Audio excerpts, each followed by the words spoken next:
Paper कटिंगवरून अस्तर आणि main fabric cutting करताना इथं अस्तर हे डबल फोल्ड करून घेतलेलं आहे आणि बॅक पार्ट इथं बंद बाजूच्या साईडने ठेवून घ्यायचं आणि जो काय बॅक पार्ट आहे तसा इथं ड्रॉ करून घ्यायचा आहे आणि इथं कटिंग करून घ्यायचं. कुठेही एक्स्ट्राचं मार्जिन वगैरे घ्यायचं नाही.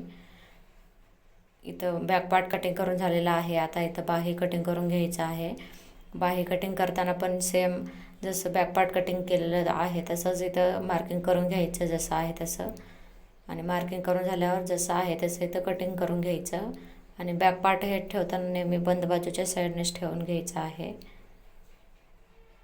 इथं बाही पण कटिंग झालेलं आहे. आता जे काही दोन पार्ट्स आहेत प्रिन्सेस कटचा पार्ट आणि तो समोरचा पार्ट तो इथं ठेवून जसं आहे तसं मार्किंग करून घ्यायचं पहिल्यांदा आणि हे जे काही जोडण्यासाठी आपल्याला मार्जिन लागणार आहे ते एक्स्ट्राचं इथं वाढवून घ्यायचं आहे. इथं अशा पद्धतीने वाढवून घेतलेलं आहे आणि